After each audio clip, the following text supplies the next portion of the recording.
5 साल की एक लड़की जिसका नाम पीहू होता है, पीहू रोते हुए बिलखते हुए अपनी नानी से कहती है कि नानी मुझे अपनी मम्मी से बात करनी है।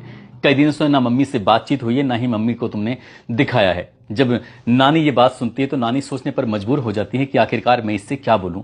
तभी वो कहती है कि जो तुम्हारी मम्मी है ना, मम्मी तुम्हारी वहां चली गई है जहां तुम्हारे पापा काम करते थे, यानी कि वो लंदन चली गई है। अब वो लंदन में है। अगर तुम्हें लंदन जाना है तो इसके लिए तुम्हें पढ़ाई करनी पड़ेगी, खाना खाना पड़ेगा, दूध पीना पड़ेगा। इस तरह से जैसे बच्चों को समझाते हैं ठीक वैसे ही। लेकिन वो बच्ची नहीं थी। वो कहती है कि मेरे पापा तो ड्रम के अंदर हैं, मेरे पापा लंदन में तो है ही नहीं। अब मेरी मम्मी वहां अकेली क्या करने गई है। जैसे ही नानी ने यह बात सुनी, नानी की भी आंखें भर आती हैं। नानी भी रोने लगती है और रोते रोते अपनी देवती से, पीहू से कहती है कि बेटा अब तुम्हारे पापा भले ही ड्रम के अंदर चले गए हैं, लेकिन ड्रम से वो सीधे भगवान के घर चले गए हैं। वहां से वो लौटकर आ नहीं सकते और तुम्हें अपनी मां के पास जाना है तो इसके लिए तुम्हें पढ़ाई करनी पड़ेगी, तुम्हें मेरी सारी बातें माननी पड़ेगी। दरअसल पीहू को तो नानी ने समझा दिया, बुझा दिया और उसे कोई ना कोई बहाने से वो पीहू को तो शांत कर देती हैं। लेकिन सच ये है कि जो उस पीहू की मां है वो मेरठ की जेल के अंदर बंद है। और हद तो तब हो जाती है जब वो जेल में जाती है। जाने के बाद कहती है, जेलर साहब मुझे और मेरे प्रेमी यानी कि साहिल शुक्ला को हमें एक ही बैरक दे दो, हम एक साथ ही जिंदगी बिताना चाहते हैं, एक साथ ही रहना चाहते हैं। लेकिन ये सब मुमकिन नहीं है। कानून जो कहता है कि महिलाओं की जेल अलग होती है, पुरुषों को अलग रखा जाता है, एक साथ रख नहीं सकते और उनकी ख्वाहिशें पूरी हो नहीं सकती और ना कभी हो पाएगी। अब उन्हें पूरी जिंदगी अकेले ही रहना पड़ेगा, अलग ही रहना पड़ेगा और शायद उन्हें कभी पछतावा भी नहीं होगा, क्योंकि उन्होंने जो किया था इस कत्ल के बाद में, तो उस बातों को देखकर जो वीडियो वायरल हो रही हैं, उन्हें देखकर, उनके बारे में जानकर बड़ी हैरानी होती है, परेशानी होती है। आज की इस घटनाक्रम को जानने के बाद आप लोगों को भी हैरानी होगी, आप लोगों को भी परेशानी हो सकती है। आदाब, नमस्कार, सत श्री अकाल। मैं उस्मान सैफी। आज की जो सच्ची घटना मैं आपको सुनाने जा रहा हूं, ये सच्ची घटना है उत्तर प्रदेश के जिला मेरठ के थाना ब्रह्मपुरी की।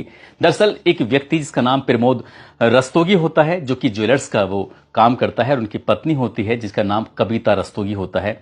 18 मार्च 2025 को वो अपनी बेटी जिसका नाम होता है मुस्कान रस्तोगी उर्फ सोभी, उम्र जिसकी लगभग 27 साल के आसपास होती है, उस लड़की का हाथ पकड़ते हुए थाने पहुंच जाते हैं। और थाने जाने के बाद कहते हैं कि ये लीजिए, इस लड़की ने इसने मेरे दामाद को मार दिया है और वो बहुत बुरी तरह से, भयानक रूप से मारा है। आप इसको जितनी जल्दी हो सके जेल भेज दो और उसके बाद इसे फांसी चढ़ा दो। हम अपनी इस बेटी को कभी देखना नहीं चाहते। पुलिस वालों ने जैसे ये बात सुनी, पुलिस वालों को बड़ा आश्चर्य हो रहा था। दरअसल ब्रह्मपुरी थाने के जो एसएचओ होते हैं रमाकांत पचौरी, वो सोचने पर मजबूर हो जाते हैं कि शायद संभवतः ये भारत के पहले ऐसे माँ बाप होंगे जो अपनी ही बेटी को फांसी चढ़ते हुए देखना चाहते हैं। ये पहले ही ऐसे माँ बाप होंगे जो अपनी बेटी का हाथ पकड़ के थाने लेके आए हैं। देखो इन्होंने हमारे दामाद को मार दिया। कि कितना अपने दामाद से प्यार करते हैं। वो थोड़ा सोचने लगते हैं। इसी बीच में उन्होंने इस लड़की से जब बातचीत करने की कोशिश की तो लड़की यानी कि मुस्कान रस्तोगी साफ साफ कहती है, अपनी मां की तरफ देखते हुए, घूरते हुए कहती है कि ये मेरी मां कतई नहीं हो सकती, ये मेरी मां है ही नहीं।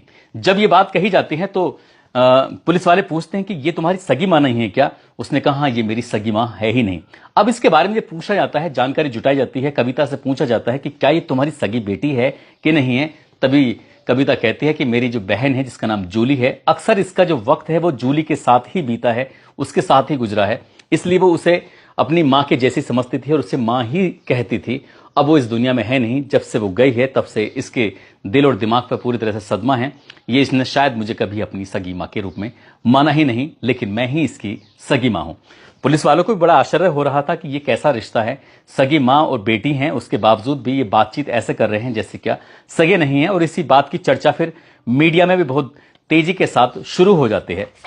दरअसल पुलिस ने इन्हें गिरफ्तार किया और गिरफ्तार करने के बाद इस लड़की को और जो इसका प्रेमी होता है साहिल शुक्ला, इनको जेल भेज दिया। जब ये जेल जा रहे थे तो दरअसल इनको नशे की लत लगी हुई थी, बिना नशे के ये रह नहीं सकते थे। जेल में जाने के बाद उन्होंने दो ही चीज की डिमांड की कि साहब एक तो हमें अपने एक साथ एक ही बैरक में रख दीजिएगा, हम दोनों साथ साथ रहना चाहते हैं, साथ साथ जीना चाहते हैं, साथ साथ ही मरना चाहते हैं, और साथ ही हमें कुछ नशे की व्यवस्था कर दी जाए।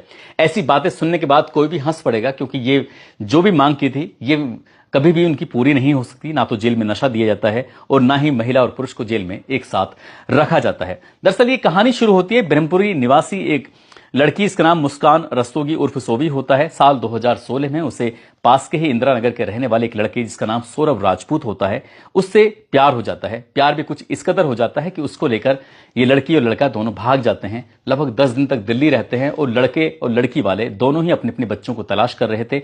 मामला पुलिस तक पहुंचता है। पुलिस आखिरकार 10 दिन के बाद इन्हें दिल्ली से ढूंढ के लेके आती है और इन्होंने जिद कर ली थी कि शादी करेंगे तो एक दूसरे से करेंगे, साथ जिएंगे, साथ मरेंगे। इतने बड़े बड़े वादे, इतने बड़ी बड़ी कस्में कर ली थी कि मुस्कान रस्तोगी सौरभ राजपूत के बिना वो रहना नहीं चाहती थी। और हाल ये हो जाता है कि इन दोनों की साल 2016 में शादी हो जाती है। इसी बीच में शादी होती है, लड़का लंदन चला जाता है, लेकिन लंदन में कुछ दिन रहने के बाद अब लड़की उस लड़के के बिना रह नहीं पा रही थी, इसलिए उसने अपने मर्चेंट नेवी की जो लंदन में नौकरी थी उसे छोड़कर वापस वो आ जाता है और अपनी पत्नी के साथ दिल्ली रोड एक स्थित दुकान होती है उस पर काम करता है और पत्नी के साथ जिंदगी जी रहा था। साल 2019 में